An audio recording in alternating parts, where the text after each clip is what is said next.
Angang, Peruk, Amadi, Galmarisna Chingba, Magul Lairaba Chinjakaya, Haksel Haikru Mahi Sembada, Machal Uina Habli. Maramasina Handaki Ningol Sakoba Sida, Ningol Sinama Pamda Haira Puda, Haksel Amla Juice Asi Yawi.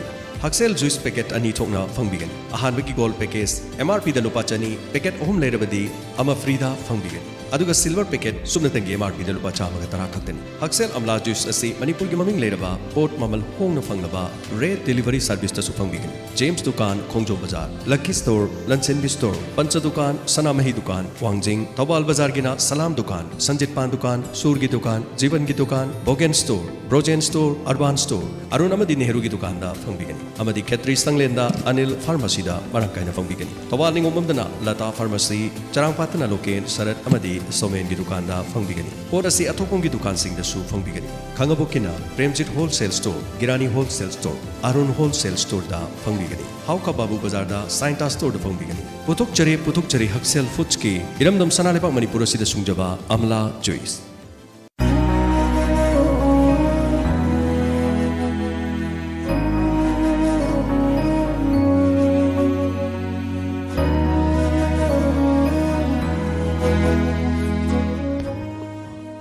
Nomaiji mi khodinge khana thamjaba angangi thauram asigi damang tabiyibu singbo Monica Rambam amadi Anjali Tokjom Anina Taram nokchari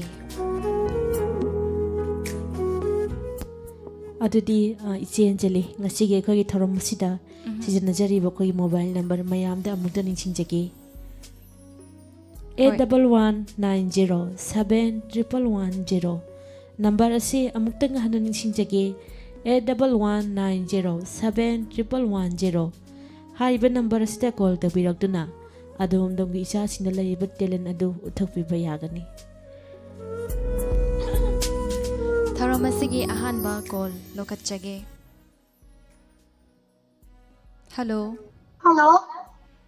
Hello mingai kaubage Ayu bagay mi alakay dagi mangal adudi mangal karamba telen utoyno Miss ay nasi Anita Gambarili na kaya dalo kam to tawjage yamna sunungai ga taba mali ko mangan adudi haurasi Kari sisi bua Masiki dibani tanu misidana mi langi dibani tanu misidana mai kendan si mai yam thanare aduga akoi mai taigina Imu ngahum jahum pige deban misidana tumin leinari sibu kari no batawri si mau aduga ni ibuna khoi pam da badi mayangi ne kutau daga ko mau naga ni khungau akpiga selaga asangwi o set pasi ibu pi pam khidre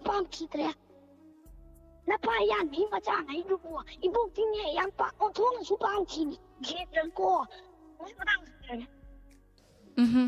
yamna nungai mangal gi dialogue se yamna su tabada nokning basu phawi adu mangal class ke akari ge hojikpo Miss class 5 ado mangal abok pisaki khongjel da khoigi ningon chako baga mari lengnana koi dakhina hidana basigi matang da o hai amani tang abok pisangna hayen biramu mangal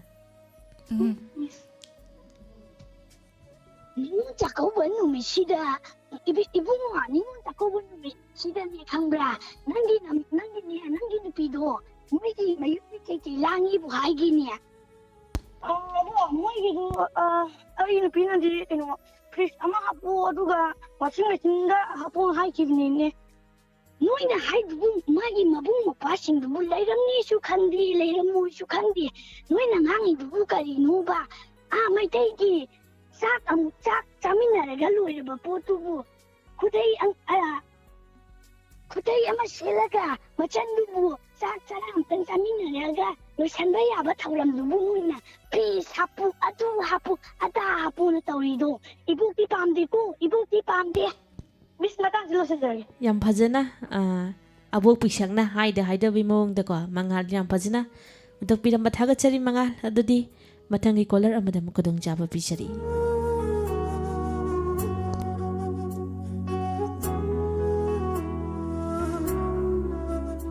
ani suba call lokat piyo Monica hello kamu pi bisi ꯃꯤꯡꯗꯣ ꯑꯃꯨꯛꯇꯪ ꯍꯟꯅ ꯍꯥꯏꯁꯤꯀꯣ. Rishi, class ꯀꯌꯥ ꯀꯥꯔꯤꯒꯦ? class 7. Class 7. ꯑꯗꯨꯗꯤ ꯉꯁꯤꯒꯤ ꯑꯉꯥꯡꯒꯤ ꯊꯧꯔꯝ ꯑꯁꯤꯗ ꯁꯔꯨꯛ ꯌꯥꯔꯛꯄ ꯏꯁꯥꯒꯤ ꯍꯩꯖꯕ ꯀꯔꯝꯕ ꯇꯦꯂꯦꯟ ꯎꯠꯊꯣꯛꯀꯗꯧꯔꯤ? Isay amta sakjage. ꯑꯗꯨꯗꯤ ꯍꯧꯔꯁꯤꯀꯣ ꯃꯌꯥꯝ ꯄꯨꯟꯅ ꯇꯥꯅꯕ. ꯍꯧꯔꯣ. Hoi. ꯎꯝ. High school tamlingay nungsinadjarappi mahakto handak marak college kakibadagi. High school tamlingay nungsinadjarappi mahakto handak marak college kakibadagi. Mawong ama tukare anauba sangay illubadagi. Mawong ama tukare anauba sangay illubadagi. Aigi wakhal kaukhraba jatla aigi wakhal kaukhrabara. High school tamlingay nungsinadjarappi mahakto handak marak college kakibadagi. Mawong ama tukare. Miss Asada Sinjare. ꯊꯥꯒꯠꯆꯔꯤ ꯏꯁꯥꯗ ꯍꯩꯖꯕ ꯏꯁꯩ ꯑꯃꯈꯛ ꯍꯟꯗꯣꯛꯄꯤꯔꯝꯕ ꯃꯊꯪꯒꯤ colour ꯑꯃꯗ ꯑꯃꯨꯛ ꯈꯨꯗꯣꯡꯆꯥꯕ ꯄꯤꯖꯔꯤ. Thank you. Welcome.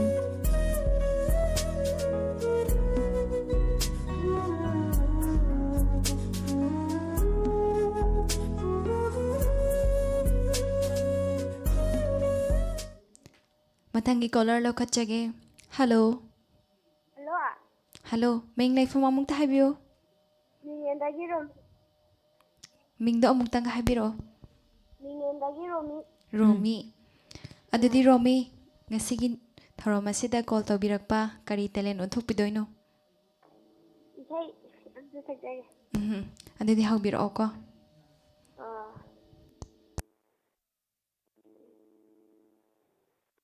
Haujarage. ꯍꯧꯕꯤꯔꯛꯑꯣ. ꯍꯧꯔꯣ.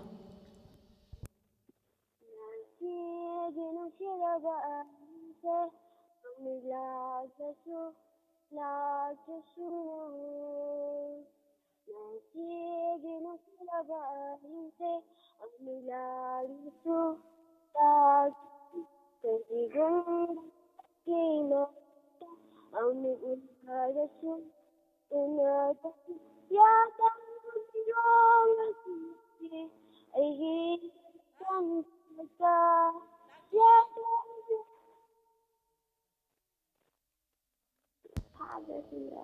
ꯂꯣꯏꯔꯕꯣ? Ah, ꯌꯥꯝ ꯐꯖꯅ ꯁꯛꯏꯀꯣ. ꯀ꯭ꯂꯥꯁ ꯀꯌꯥ ꯀꯥꯔꯤꯒꯦ? 9. ꯀ꯭ꯂꯥꯁ 9. ꯀꯩ ꯁ꯭ꯀꯨꯜꯗ ꯇꯝꯕ? Ha, ꯀꯩ ꯁ꯭ꯀꯨꯜꯗ ꯇꯝꯒꯦ? SMB da. ꯑꯗꯨꯗꯤ ꯂꯥꯏꯔꯤꯛꯁꯨ ꯀꯟꯅ ꯄꯥꯁꯤꯀꯣ. Oh, ꯉꯁꯤꯒꯤ ꯊꯧꯔꯝ ꯑꯁꯤꯗ ꯁꯔꯨꯛ ꯌꯥꯕꯤꯔꯛꯄ ꯊꯥꯒꯠꯆꯔꯤ. ꯃꯊꯪꯒꯤ ꯀꯣꯂꯔ ꯑꯃꯗ ꯑꯃꯨꯛ ꯈꯨꯗꯣꯡꯆꯥꯕ ꯄꯤꯖꯔꯤ.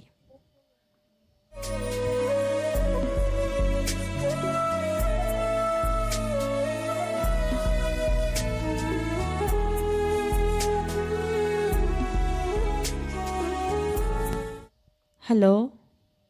hello. ꯀꯩ ꯂꯝꯗꯒꯤꯅꯣ? ꯀꯩ ꯃꯤꯡ ꯀꯧꯒꯦ? Kamu Sorowamadagi Benton.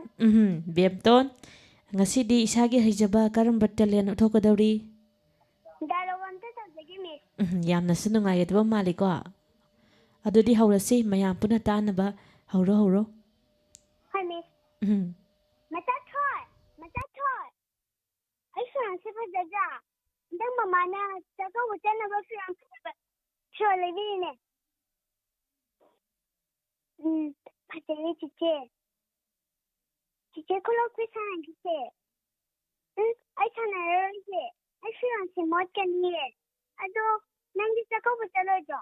Nay mamaga. Ay mamada hanggang chiche. Ando tayo chalak ako. Hoy chiche. Matatoy. Lumalae. Kedarugi chabo. Mama. ꯑꯩꯈꯣꯏꯁꯨ ꯆꯥꯛꯀꯧꯕ ꯆꯠꯅꯕ ꯐꯤꯔꯣꯜ ꯐꯖꯕ ꯂꯩꯕꯤꯌꯣ. ꯐꯤꯔꯣꯜ ꯐꯖꯕ ꯁꯦꯠꯂꯒ ꯆꯥꯛꯀꯧꯕ ꯆꯠꯁꯦ. ꯏꯆꯥꯒꯤꯁꯨ ꯃꯃꯥꯅ ꯁꯣꯏꯗꯅ ꯂꯩꯕꯤꯒꯅꯤ. ꯕꯕꯥꯅ ꯇꯨꯕꯤ ꯁꯦꯜ ꯍꯦꯛ ꯐꯪꯕꯒ ꯏꯆꯥꯒꯤꯁꯨ ꯐꯤꯔꯣꯜ ꯐꯖꯕ ꯃꯌꯥꯝ ꯂꯩꯕꯤꯗꯣꯏꯅꯤ ꯃꯃꯥ ꯅꯪꯗꯤ ꯂꯩꯕꯤꯅꯤ ꯍꯥꯏꯔꯒ ꯁꯨꯡꯂꯩꯗꯤ ꯂꯩꯕꯤꯗꯦ ꯂꯩꯕꯤꯅꯤ ꯍꯥꯏꯔꯒ ꯁꯨꯝ ꯂꯩ ꯃꯆꯥ ꯊꯣꯛꯑꯣꯏ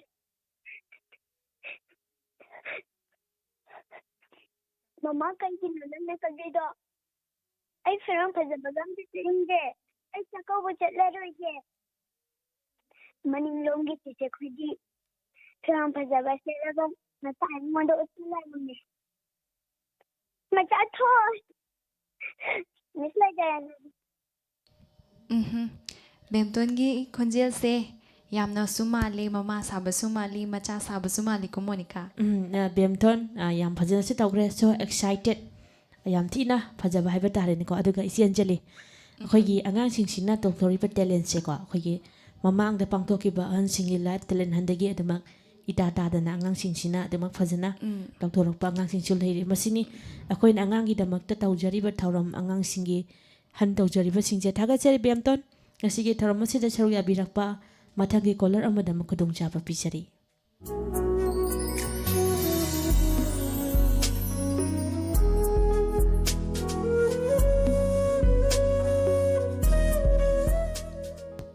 ꯍꯜꯂꯣ ꯍꯜꯂꯣ ꯀꯩ ꯂꯝꯗꯒꯤ ꯑꯣꯏꯔꯕꯅꯣ ꯀꯩ ꯃꯤꯡ ꯀꯧꯒꯦ ꯍꯜꯂꯣ ꯀꯩ ꯂꯝꯗꯒꯤꯅꯣ ꯀꯩ ꯃꯤꯡ ꯀꯧꯒꯦ ꯑꯩ ꯊꯧꯕꯥꯜ ꯑꯆꯧꯕ ꯕꯖꯥꯔ ꯃꯈꯥꯗꯒꯤ ꯊꯧꯔꯝ ꯅꯤꯁꯤꯇꯥ ꯗꯦꯕꯤ ꯑꯉꯥꯡꯒꯤ ꯊꯧꯔꯝꯗ ꯁꯔꯨꯛ ꯌꯥꯔꯛꯄ ꯏꯁꯥꯒꯤ ꯍꯩꯖꯕ ꯀꯔꯤ ꯎꯠꯊꯣꯛꯀꯗꯧꯔꯤ ꯋꯥꯔꯤ ꯑꯝꯇ ꯂꯤꯖꯒꯦ ꯑꯗꯨꯗꯤ ꯍꯧꯔꯁꯤꯀꯣ ꯃꯌꯥꯝ ꯄꯨꯟꯅ ꯇꯥꯅꯕ ꯍꯧꯔꯣ ꯃꯨꯅꯤꯗꯦꯅ ꯂꯦꯡꯊꯣꯛꯇꯅ ꯂꯦꯡꯕꯤꯔꯛꯄꯗꯤ ꯀꯔꯤ ꯇꯥꯛꯄꯤꯒꯗꯕ ꯃꯨꯅꯤꯗꯦ ꯇꯥꯕꯤꯌꯨ ꯔꯥꯖꯥ ꯑꯩ ꯃꯇꯝ ꯀꯨꯏꯅ ꯕꯣꯟꯗ ꯆꯥꯗ ꯊꯛꯇꯅ ꯂꯥꯏ ꯅꯤꯡꯉꯨꯕꯗꯒꯤ ꯍꯛꯆꯥꯡ ꯑꯁꯦ ꯌꯥꯝꯅ ꯆꯣꯛꯊꯔꯦ ꯑꯗꯨꯅ ꯃꯍꯥꯔꯥꯖꯀꯤ ꯅꯥꯛꯇ ꯃꯇꯝ ꯈꯔ ꯂꯩꯔꯒ ꯃꯍꯥꯔꯥꯖꯅ ꯗ꯭ꯔꯨꯄꯥꯁꯥ ꯑꯩꯕꯨ ꯄꯦꯜꯍꯜꯂꯨ ꯄꯦꯜꯂꯕꯗꯤ ꯕꯣꯔ ꯄꯤꯒꯅꯤ ꯄꯦꯟꯗ꯭ꯔꯕꯗꯤ ꯁꯥꯞ ꯐꯪꯒꯅꯤ ꯆꯤꯡꯅꯕꯤꯔꯨꯅꯨꯗ ꯃꯨꯅꯤꯗꯦ ꯗꯤꯠ ꯔꯥꯖꯥ ꯑꯩꯅ ꯂꯩꯖꯕ ꯄꯨꯝꯕ ꯄꯨꯊꯣꯛꯇꯨꯅ ꯃꯨꯅꯤꯒꯤ ꯁꯦꯕꯥ ꯀꯥꯏꯗꯅ ꯏꯆꯥ ꯏꯅꯥꯁꯤꯡꯗ ꯁꯤꯟꯅꯖꯒꯅꯤ ꯐꯔꯦ ꯑꯩ ꯕ꯭ꯔꯍ꯭ꯃꯒꯣꯔꯗ ꯆꯪꯈ꯭ꯔꯒꯦ ꯍꯔꯦ ꯀ꯭ꯔꯤꯁꯅ ꯀꯔꯝꯅꯣ ꯑꯣꯟꯊꯣꯛꯅ ꯋꯥꯏ ꯆꯤꯟꯒꯗꯧꯔꯤꯗ ꯁꯥꯎꯒꯟꯕꯗ ꯗ꯭ꯔꯨꯄꯥꯁꯥ ꯃꯨꯅꯤ ꯍꯥꯏꯅꯔꯤꯕꯅꯤ ꯃꯍꯥꯛꯀꯤ ꯁꯦꯕꯥ ꯑꯄꯔꯥꯙ ꯈꯤꯠ ꯂꯩꯈ꯭ꯔꯕꯗꯤ ꯐꯒꯗꯕꯅꯤ ꯍꯟꯗꯛꯀꯤ ꯃꯨꯅꯤꯗꯦꯕꯒꯤ ꯁꯦꯕꯥꯁꯤꯗꯤ ꯑꯩꯒꯤ ꯅꯥꯎꯄꯥꯟꯗꯨꯒꯤ ꯃꯆꯥ ꯌꯥꯏꯃ ꯚꯤꯝꯁꯦ ꯍꯦꯛꯇꯃꯛ ꯊꯥꯖꯜꯂꯒꯦ ꯀꯅꯥ ꯂꯩ ꯗꯨꯁ꯭ꯋꯥꯁꯟ ꯅꯍꯥꯛ ꯆꯠꯂꯨ ꯍꯧꯖꯤꯛꯃꯛ ꯅꯌꯥꯝꯕ ꯚꯤꯝꯕꯨ ꯀꯧꯔꯨ ꯄꯥꯕꯨꯡ ꯃꯍꯥꯔꯥꯖꯅ ꯌꯥꯝꯅ ꯊꯨꯅ ꯌꯧꯔꯛꯇꯕ ꯌꯥꯗꯦ ꯍꯥꯏꯌꯨ ꯆꯠꯂꯣ ꯗꯨꯁ꯭ꯋꯥꯁꯟ ꯑꯗꯨꯒ ꯏꯆꯥꯁꯥ ꯅꯈꯣꯏ ꯈꯔꯗꯤ ꯆꯦꯛꯁꯤꯜꯂꯨ ꯅꯠꯇ꯭ꯔꯥ ꯉꯁꯤꯗ ꯂꯣꯏꯁꯤꯟꯖꯔꯒꯦ ꯃꯦꯗꯥ ꯃꯤꯡꯗꯣ ꯑꯃꯨꯛꯇꯪ ꯍꯟꯅ ꯍꯥꯏꯁꯤꯀꯣ ꯌꯥꯝ ꯐꯖꯅꯁꯨ ꯇꯧꯔꯦ ꯑꯗꯣ ꯀꯅꯥꯅ ꯇꯝꯕꯤꯕꯒꯦ ꯋꯥꯔꯤ ꯂꯤꯕꯒꯤ ꯃꯇꯥꯡꯁꯤꯕꯣ ꯏꯊꯟꯗ ꯍꯩꯖꯕꯅꯦ ꯑꯣ ꯏꯊꯟꯇ ꯍꯩꯖꯕꯀꯣ ꯌꯥꯝ ꯍꯩꯔꯦ ꯑꯗꯨꯗꯤ ꯃꯊꯪꯒꯤ ꯅꯣꯡꯃꯥꯏꯖꯤꯡ ꯅꯨꯃꯤꯠ ꯑꯃꯗ ꯑꯃꯨꯛ ꯑꯇꯣꯞꯄ ꯇꯦꯂꯦꯟꯒ ꯑꯃꯨꯛ ꯃꯦꯗꯥ ꯊꯦꯡꯅꯁꯤ ꯑꯩꯒꯤ ꯃꯤꯡꯗꯣ ꯔꯤꯁꯤꯇꯥ ꯍꯥꯏꯕꯅꯦ ꯔꯤꯁꯤꯇꯥ ꯃꯔꯝ ꯌꯥꯝꯅ ꯃꯣꯏ ꯑꯗꯨꯗꯤ ꯃꯊꯪꯒꯤ ꯅꯣꯡꯃꯥꯏꯖꯤꯡ ꯅꯨꯃꯤꯠꯇ ꯑꯃꯨꯛ ꯑꯇꯣꯞꯄ ꯇꯦꯂꯦꯟꯒ ꯊꯦꯡꯅꯁꯤ ꯉꯁꯤꯒꯤ ꯑꯣꯏꯅꯗꯤ ꯑꯇꯣꯞꯄ ꯀꯣꯂꯔ ꯑꯃꯗ ꯈꯨꯗꯣꯡꯆꯥꯕ ꯄꯤꯃꯤꯟꯅꯁꯤ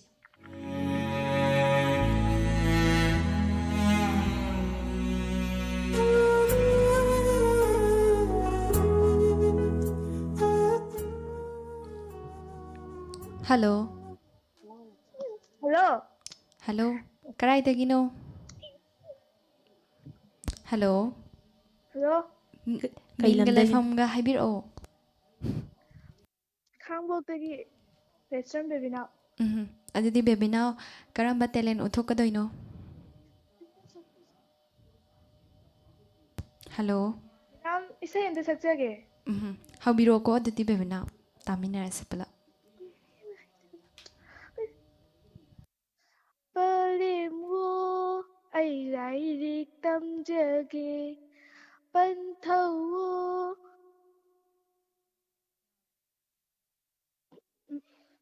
Midang hojage. ꯃꯈꯥ ꯏꯁꯩ ꯃꯈꯥ ꯐꯥꯗ꯭ꯔꯕꯣ? Midang fazana sakjarage. ꯍꯧꯔꯣ ꯑꯗꯨꯗꯤ. ꯄꯔꯦꯝꯋꯣ ꯑꯩꯔꯥꯏꯔꯤꯛ ꯇꯝꯖꯒꯦ ꯄꯟꯊꯧꯋꯣ ꯑꯩꯔꯥꯏꯔꯤꯛ ꯇꯝꯖꯒꯦ ꯅꯤꯉꯣꯜ ꯑꯣꯏꯅ ꯄꯣꯛꯂꯝꯕꯁꯦ ꯑꯩꯒꯤ ꯀꯔꯤ ꯏꯔꯥꯜꯅꯣ ꯅꯤꯉꯣꯜ ꯑꯣꯏꯅ ꯄꯣꯛꯂꯝꯕꯁꯦ ꯑꯩꯒꯤ ꯀꯔꯤ ꯏꯔꯥꯜꯅꯣ ꯄꯔꯦꯝꯋꯣ ꯑꯩꯔꯥꯏꯔꯤꯛ ꯇꯝꯖꯒꯦ ꯄꯟꯊꯧꯋꯣ ꯑꯩꯔꯥꯏꯔꯤꯛ ꯇꯝꯖꯒꯦ ꯃꯦꯗꯥꯝ ꯁ꯭ꯋꯥꯏ ꯂꯣꯏꯁꯤꯟꯖꯔꯒꯦ ꯊꯥꯒꯠꯆꯔꯤ ꯉꯁꯤꯒꯤ ꯊꯧꯔꯝ ꯑꯁꯤꯗ ꯏꯁꯥꯅ ꯍꯩꯖꯕ ꯏꯁꯩ ꯃꯇꯦꯛ ꯑꯃꯈꯛ ꯁꯛꯄꯤꯔꯝꯕ ꯃꯊꯪꯒꯤ ꯀꯣꯂꯔ ꯑꯃꯗ ꯑꯃꯨꯛ ꯈꯨꯗꯣꯡꯆꯥꯕ ꯄꯤꯖꯔꯤ. ꯊꯥꯒꯠꯆꯔꯤ. Welcome.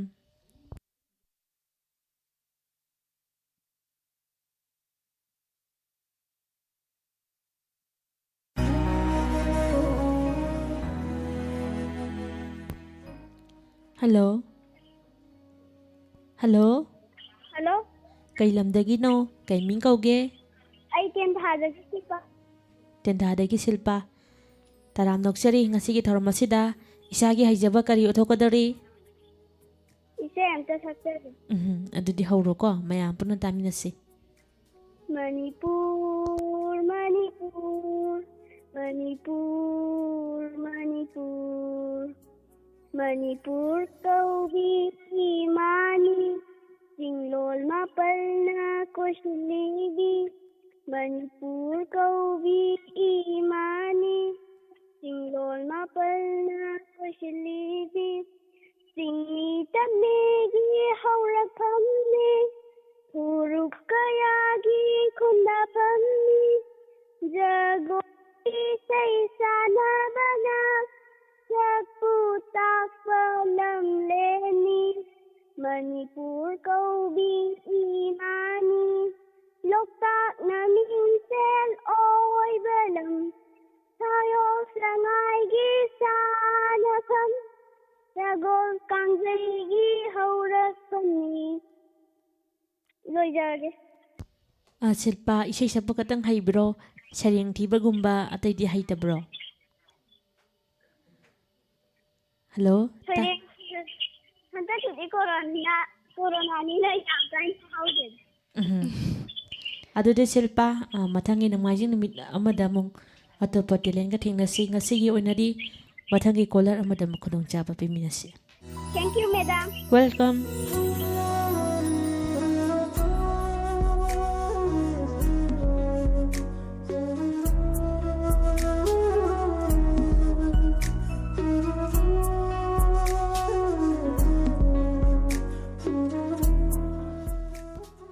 Hello. Hello. Hello. Kay lamdagino? ꯊꯝꯃꯔꯧꯗꯒꯤ ꯔꯣꯁꯤꯕꯤꯅꯥ. ꯔꯣꯁꯤꯕꯤꯅꯥ ꯉꯁꯤꯒꯤ ꯊꯧꯔꯝ ꯑꯁꯤꯗ ꯁꯔꯨꯛ ꯌꯥꯔꯛꯄ ꯏꯁꯥꯒꯤ ꯍꯩꯖꯕ ꯀꯔꯝꯕ ꯇꯦꯂꯦꯟ ꯎꯠꯊꯣꯛꯀꯗꯧꯔꯤ? ꯏꯁꯩ ꯁꯛꯆꯒꯦ. ꯑꯗꯨꯗꯤ ꯍꯧꯔꯣ ꯃꯌꯥꯝ ꯄꯨꯟꯅ ꯇꯥꯃꯤꯟꯅꯁꯤ. ꯅꯨꯡꯁꯤꯕ ꯂꯩꯅꯝꯅ ꯊꯃꯣꯏꯕꯨ ꯉꯥꯎꯍꯟꯕꯤ, ꯄꯨꯛꯅꯤꯡ ꯍꯨꯔꯕꯤ ꯂꯩꯀꯣꯜꯒꯤ ꯂꯩꯔꯥꯡ. ꯅꯨꯡꯁꯤꯕ ꯂꯩꯅꯝꯅ ꯊꯃꯣꯏꯕꯨ ꯉꯥꯎꯍꯟꯕꯤ, ꯄꯨꯛꯅꯤꯡ ꯍꯨꯔꯕꯤ ꯂꯩꯀꯣꯜꯒꯤ ꯂꯩꯔꯥꯡ. ꯏꯈꯨꯠꯅ ꯐꯪꯅ ꯍꯦꯛꯂꯒꯦ ꯉꯁꯤꯗꯤ, ꯏꯜꯂꯒꯦ ꯅꯥꯄꯗ ꯄꯨꯟꯁꯤꯒꯤ ꯑꯣꯏꯅ, ꯃꯄꯥꯟꯁꯨ ꯅꯥꯏꯗ꯭ꯔꯕ ꯅꯨꯡꯁꯤꯒꯤ ꯄꯥꯛꯁꯤꯗ, ꯀꯔꯤꯅꯣ ꯈꯪꯗꯅ ꯇꯤꯟꯁꯤꯟꯈꯔꯦ ꯑꯩꯁꯨ. ꯄꯥꯡꯒꯜ ꯁꯣꯜꯂꯕꯤ ꯆꯝꯂꯕꯤ ꯊꯃꯣꯏꯁꯤꯅ, ꯍꯪꯂꯤ ꯇꯠꯇꯅ ꯂꯝꯕꯤꯁꯤꯕꯨ ꯑꯆꯨꯝꯕꯔꯥ. ꯔꯣꯁꯤꯕꯤꯅꯥ ꯀ꯭ꯂꯥꯁ ꯀꯌꯥ ꯀꯥꯔꯤꯒꯦ? Hello. Hello. ꯇꯥꯔꯤꯕ꯭ꯔꯥ ꯔꯣꯁꯤꯕꯤꯅꯥ? ꯑꯧ. ꯀ꯭ꯂꯥꯁ ꯀꯌꯥ ꯀꯥꯔꯤꯒꯦ? 7. ꯀ꯭ꯂꯥꯁ 10. 7. 7 ꯀꯣ. ꯑꯗꯨꯗꯤ ꯂꯥꯏꯔꯤꯛꯁꯨ ꯀꯟꯅ ꯄꯥꯁꯤ ꯑꯗꯨꯒ ꯁꯟꯗꯣꯛꯆꯔꯤꯕ ꯑꯉꯥꯡꯒꯤ ꯊꯧꯔꯝ ꯑꯁꯤꯗꯁꯨ ꯁꯔꯨꯛ ꯑꯗꯨꯃꯛ ꯌꯥꯁꯤ ꯍꯥꯏꯅ ꯗꯥꯏꯃꯟ ꯔꯦꯗꯤꯑꯣꯒꯤ ꯃꯥꯏꯀꯩꯗꯒꯤ ꯐꯣꯡꯗꯣꯛꯆꯔꯤ ꯑꯗꯨꯗꯤ ꯃꯊꯪꯒꯤ ꯀꯣꯂꯔ ꯑꯃꯗ ꯑꯃꯨꯛ ꯈꯨꯗꯣꯡꯆꯥꯕ ꯄꯤꯖꯔꯤ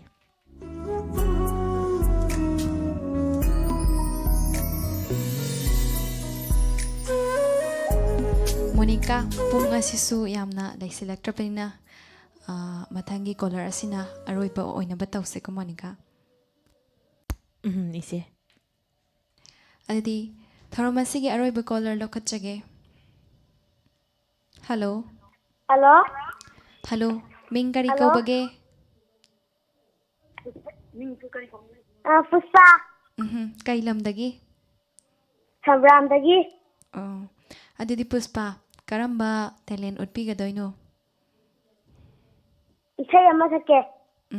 haurasiko adidi Ikaiba pumba laitare.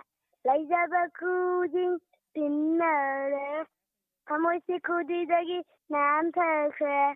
Yung si traffic laichok juna. Tagba kudon tam toke. Piracy ay ginong sibagi helikot. Dang dang dang dang dang dang dang. Kay mukaya na. Ngarang ngarang ang li. Yung siyong lip light. Gili gili tabi. Kay mukaya na. Ngarang ngarang ang li. Yung siyong lip light. Gili gili tabi. Tamoy na. Tara sila father. Nijanang nila diraba. Silakle. Na chonse. Na kravada. Lem na ke. Pa movie. Ni mang shida. Ikaiba pumba. Tara tara tara. Aidama kudi. Tara tara tara. Kamasi kudi dagi na tara tara. Ning si traffic day tuna. Kaza kudon tam toke. Parsi ayung sibagi. Halikuta tara tara tara tara tara tara. Sana satpa landay sida. Tot na kudi diti halay. Sana satpa landay sida. Tot na kudi diti halay. Sajibu dagi. Lam sa fao nung siya tamjage. Asawaray tamdana. Ikaiba pumba lay. Tara tara tara. Laijaba kudi tara tara tara. Kamoy si kudi dagi na antakre. Yung si traffic day tuna. Kaja kudon tam toke. Parsi ayung siwi. Harikuta. Lojara. ꯃꯤꯡꯗꯣ ꯄꯨꯁꯄꯥ ꯍꯥꯏꯕꯅꯤꯀꯣ ꯄꯨꯁꯄꯥꯅ ꯏꯁꯩ ꯁꯛꯄ ꯃꯇꯝꯗ ꯑꯩꯈꯣꯏ ꯇꯥꯟꯅꯔꯛꯄꯒ ꯌꯥꯎꯕ꯭ꯔꯣ Yauge. ꯑꯥꯎ ꯌꯥꯝ ꯊꯨꯅ ꯁꯛꯄ ꯍꯥꯏꯕ ꯇꯥꯔꯦꯅꯦꯀꯣ ꯑꯗꯣ ꯄꯨꯁꯄꯥ ꯏꯁꯩ ꯁꯛꯄ ꯈꯤꯇꯪ ꯍꯩꯕ꯭ꯔꯣ ꯑꯗꯨꯒ ꯁꯩꯔꯦꯡ ꯊꯤꯕꯒꯨꯝꯕ ꯗꯥꯏꯂꯣꯒꯀꯨꯝꯕꯗꯤ ꯍꯩꯇꯕ꯭ꯔꯣ Mathangda sareng thizage. ꯊꯥꯒꯠꯆꯔꯤ ꯉꯁꯤꯒꯤ ꯊꯧꯔꯝ ꯑꯁꯤꯗ ꯁꯔꯨꯛ ꯌꯥꯕꯤꯔꯛꯄ ꯑꯔꯣꯏꯕ ꯀꯣꯂꯔꯁꯨ ꯑꯣꯏꯔꯦ ꯃꯈꯥ ꯇꯥꯕ ꯐꯣꯟ ꯀꯣꯜ ꯂꯧꯈꯠꯆꯔꯔꯣꯏ ꯍꯥꯏꯅ ꯗꯥꯏꯃꯟ ꯔꯦꯗꯤꯑꯣꯒꯤ ꯃꯥꯏꯀꯩꯗꯒꯤ ꯐꯣꯡꯗꯣꯛꯆꯔꯤ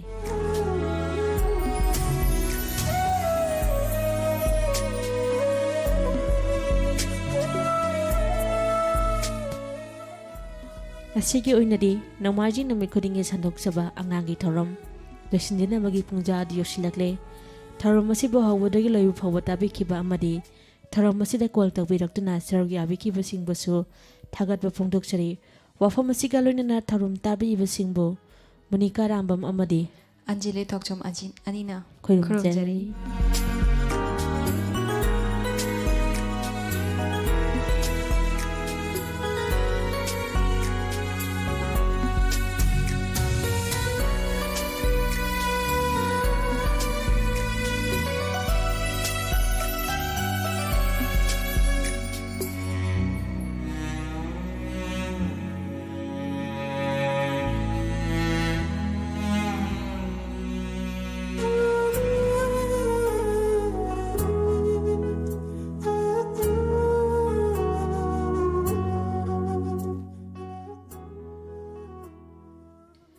ꯇꯣꯉꯥꯟ ꯇꯣꯉꯥꯟꯕ ꯄꯨꯡꯐꯝꯁꯤꯡꯗ ꯁꯟꯗꯣꯛꯆꯔꯤꯕ ꯗꯥꯏꯃꯟ ꯔꯦꯗꯤꯑꯣ ꯆꯦꯅꯦꯜ ꯑꯁꯤꯒꯤ ꯍꯧꯖꯤꯛ ꯇꯥꯕꯤꯈ꯭ꯔꯦ ꯑꯉꯥꯡꯒꯤ ꯊꯧꯔꯝ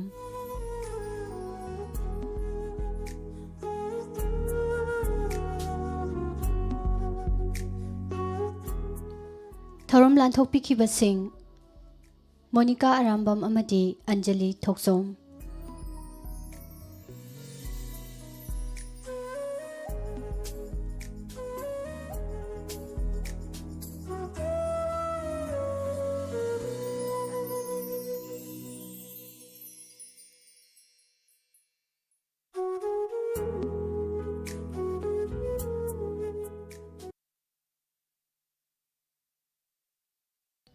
ꯍꯧꯖꯤꯛ ꯑꯃꯨꯛ ꯊꯧꯔꯝ ꯄꯔꯦꯡ ꯑꯁꯤꯒꯤ ꯃꯈꯥ ꯇꯥꯔꯛꯄꯗ ꯍꯧꯖꯤꯛ ꯐꯥꯎꯕꯗ ꯂꯩꯔꯤꯕ ꯃꯔꯨꯑꯣꯏꯕ ꯃꯅꯤꯄꯨꯔꯤ ꯄꯥꯎ ꯃꯌꯥꯝ ꯄꯨꯟꯅ ꯇꯥꯃꯤꯟꯅꯁꯤ꯫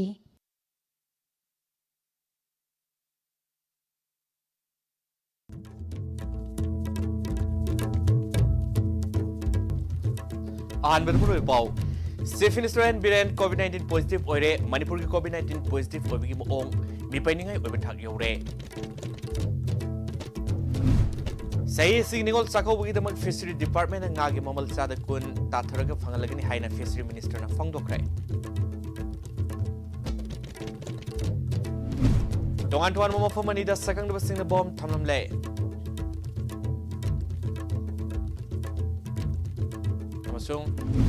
Tamelong District Hospital da specialist Dr. Watpadagi April Thadagi ngasi fawda mi oitar ni thoi lekhibre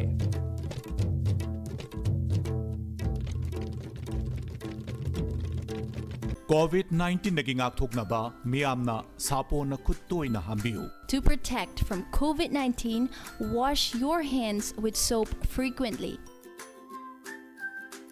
Mask ningthina niyom chumna upiu. Whenever you go out of your house, wear mask properly. Amadi mi amaga gi marakta feet taruk lapna thambiu. Always keep 6 feet distance from other people.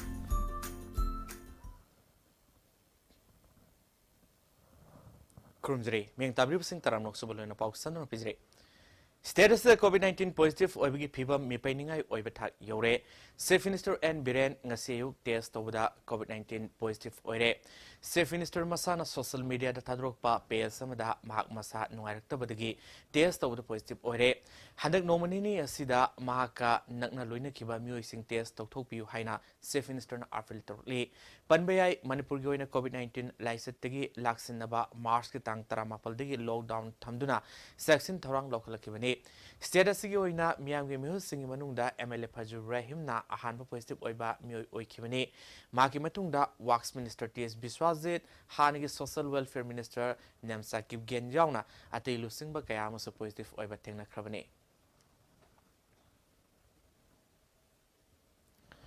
COVID-19 laisit na miyam wahan bagi yenglaga sahi sida pangtokadruba ningol chako bagi kumai hena mapung fana na ba fishery department na ngagi mamal sada kun hantalaga fangalagani haina fishery minister Sorakaiban Rajena fangdokre minister na makata na sahi gi amukak lakpa ningol chako ba masung ngasi pangtokadruba Diwali kumai da miyam na lengang na sembaya sofi ngang na setpiu matam Sangna lockdowns lakima madi containment zones lockthok miyam supam nungpam leitabadagi senthok lambi watpa madi sel tungi phibam kudung sadaba mayoknoi haiba lengakna khangbadagi ngagi mamal hanthana fangananaba lengakna warep lobuni matung tabadasu miyamgi awab koknanaba thorang kaya paikhananaba lengakna sem sadun leir haiki Katlada hogibada keji ani bau taba nga sida koi lupa chani tara yongi adugumba lupa chani tara yongiba nga du koi handak 20% discount piraga katla ji keji ani bau gi manung da leibasi koi lupa chamaga punipan dai koi phangangani aduga keji ani gi mathak leiba hogibadana lupa sahungi maya du yonbadu handak koi lupa chani ga tra thuk da koi phangangadoni hogibada rauda koi lupa chani gi mathak yongibadu handak lupa chamaga humpuni panda yonba khara chawbana tani ge manpu haina sumaina koi hakungi rate tudaida thammakanda madudagi 20% koi subsidy iraga manipur jamiyamda koi fishery department na ngamjaba haibabu mapa mama oiba singa mabung mopa oiba singa machi oiba machan loiba singa punna sakchara ama chaminna bagi singa seida koi fishery department na ngamjaba COVID-19 na maram oirakanda manipur gi senthok lambi da chotaba singsteida koi nga singti koi sumaina 20% subsidy da pina bonari Ngasiyuk tuan tuan mafamani da sakang da basing na bom thamlamle Irelbung Police Station gi manung senba kongba kaithal leba CAF and PD gi DSO OSD Rise oiba Khuraizam nabakanta apokpa lekhidraba Khuraizam Buddha koba mioyes gi yung gi mangol da sakang da basing na sena na saba hand grenade ama thamlam ke bomado ngasiyuk angan bada imu manung gi mioy singna thengnarakpani hairi Bom lady haiba pau fangbadagi Imphal District Police ki SP Jogesh Chandra Hawizam mapamaduda sangsalaki District Police asagi commando gi kangbo gi team su थुंगलखिबगा लोइनना Manipur police के bomb disposal squad लाक्तुना bomb अदु सोइदंगामदना लौखटखि पुलिसना कनाना करिगिदमक्ता बॉम्ब थमलमिबनो हाइबा तिजनबा हौख्रे अमरोमदा ngasi lamsang police station gi manung senba tawthong aphaiबदा leiba Hindustan Constructions Company Private Limited ki gate ta sakangdaba singna senana saba hand grenade amasu thamlamle bomb leire haiba paw phangwadagi lamsang police amadi Manipur police commando gi kangbo amana mafam adu da sangsinduna Manipur police ki bomb disposal squad na bomb adu aswangam yauduna lokhat kre hari bomb leiramle haiba du ngasi pung 3 khara helakpa da khanglakibani hari hauji Hindustan Constructions Company Private Limited na Imphal Kangsu lambi pak thopagi thabak suribani police na thodo gi khongul liba hokre hari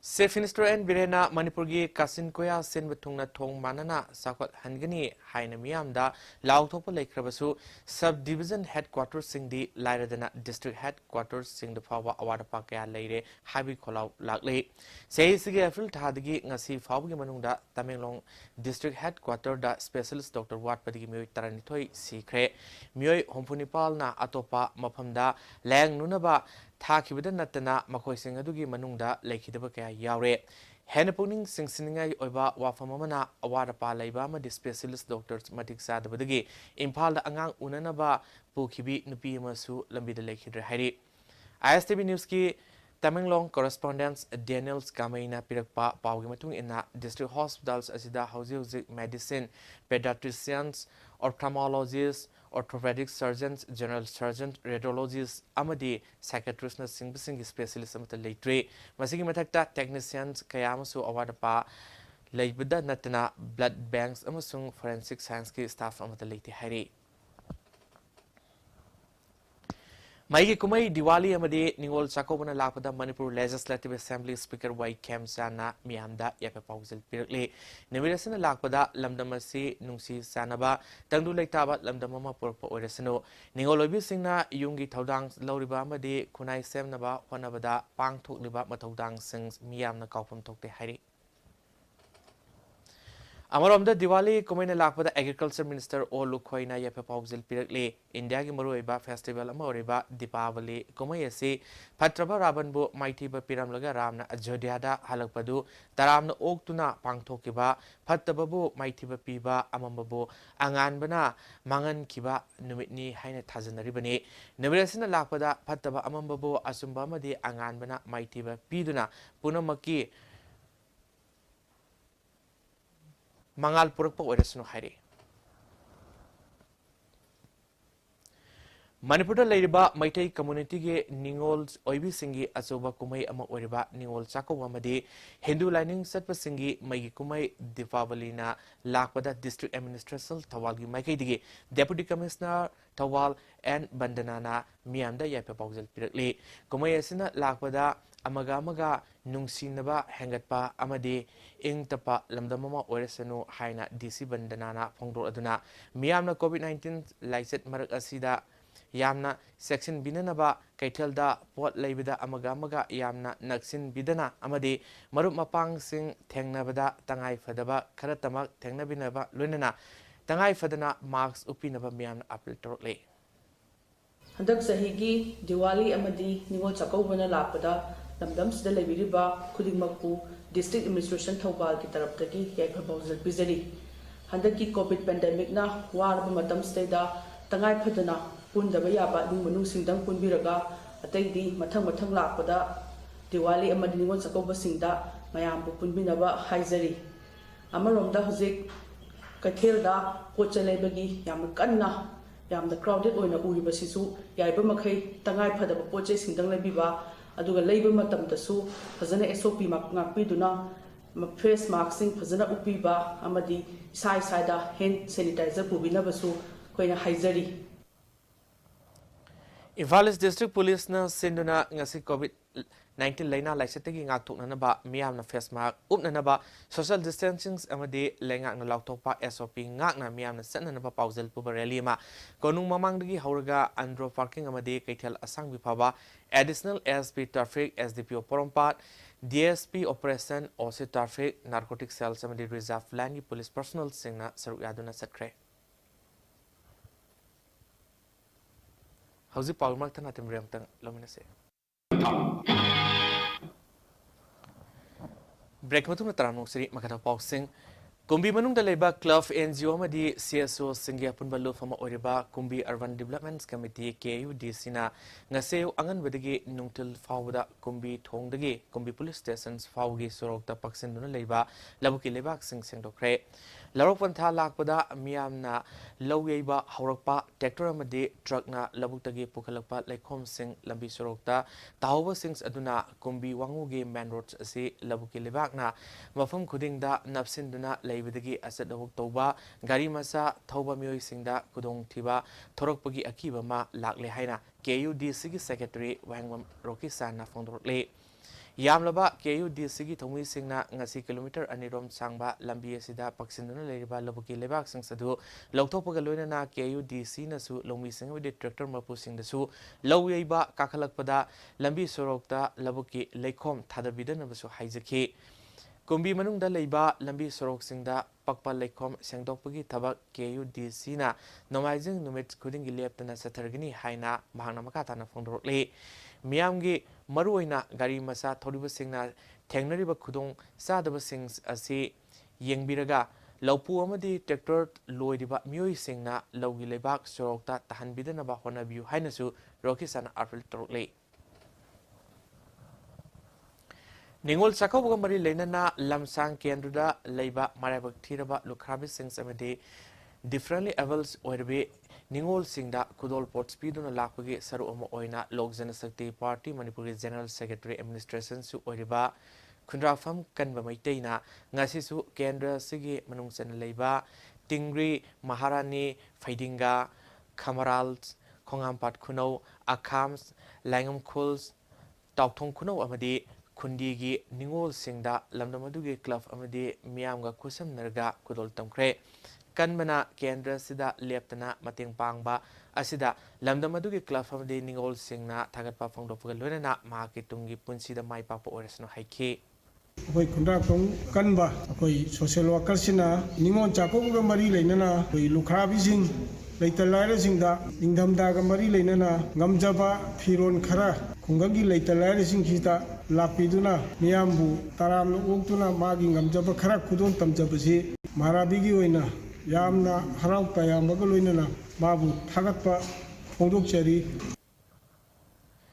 Infaleski Yaripok Poiro Kongzil Ningomam Lekaida known Saba waiting set ama Hana Minister Uramba CMG advisor T Sam Kumar Honabi Matungina Sangaduna Miam the Kusina Kre South Pori Kongzins Welfare Club na Sinuna Pangtokiba Tormaduda Hanagi Minister T Sam Kumar na Atoba Mitunglen Oikibugaluna Lekaidugi Al Oiraba Nongtombam Navadev Little Master English Higher Secondary School Samurogi founder M Toiba Tulihal Gram Panchayat ki Pradhans MD Khalik Amadi Angtha Grams Panchayat ke Pradhan Tiam Manihalna Singhmana Marobami Singwana Suraki MLA Local Area Development Fundigi Saba Waiting Sets Adu Miamda Sangara Duna Lakai Adungi Miamna Isa Isagi Iponi Kana Luna Nana Season Abu Haraduna Sam Kumarna Miamda Diwali Kumayamadi Ningol Sakobugi Apopozil Sumiam the PK.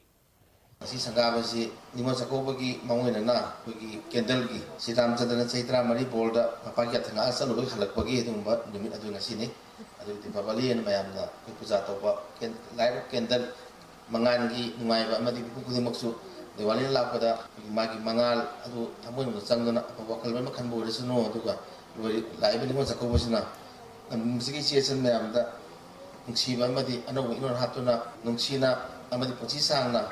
Amadi ibung ipa imai pa puramak nungsin lai binda sa hiya du resunu hai tona ai apil tawjere Lamlai Kendra ki manung senba Saungbongs Duigangs Panjangs Gangma dagi Leisabi ma lambigi kudong tiba todo amana maram orga hospital da pokalubada COVID-19 positive oirambadagi home isolation tawduna leibadagi containment zones oina laukthraba imung amada BJP State Council's member KS Ibomsana Sana Tanganaba Tembang Polam Yentokre, Amoromda, Secta Awang Lakai Digi Muema positive over the gay containment Jonda Labor Imung Marida, Secta Pungdongbam GP Pradans I Sundurina Kusam Narga, Temang Polam Sing Yentokre. COVID-19 thengna miyamna face mask season view social distancing ngak na satpaga loinana toina kut hamna ba khangai singna hairiba pauta ngak na satuna COVID-19 dagi ekoi punama ngak thokna ba hotna minersi haina ISTV news ki maike digi miyamda khanjari loisela purmo pa amkan bijre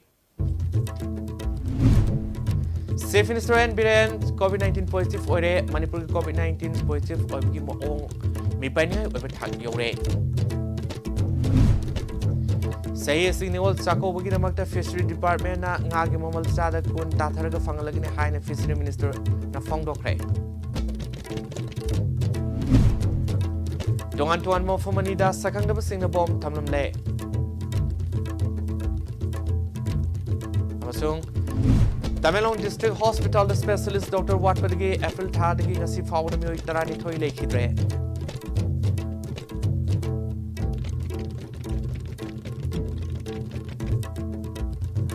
Miko si Pau Vidya STV na visible Manipur Pau parang sa iyo sinjari may tabi puno po mo kana krabjari.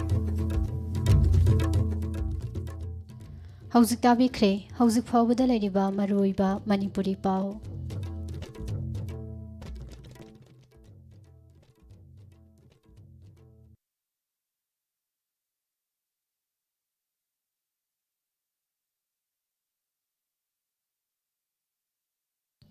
Thouram sing asi tahan zakhibaga loinana ngasi ayuk pung 8 tarakpa matamdagi tongan-tonganba pungpham singda sandok jarakliba channel asigi ahanba thouram pareng loisinjanaba pungjahadu yoksinjaraklei aikhoigi ani suba thouram pareng ngasi numidang airam pung 5 taba matamda nungairaba thouram kayaga loinana tongan-tonganba staff singi khonjelda adomgi radio seta amohana laksage matam adu fawbagi oinadi ahanba thouram pareng tabiriba singbu Thouram loisinjanabagi ayaba lawjari pumnamakpo amuka hana Pusparani laisramna khurumjari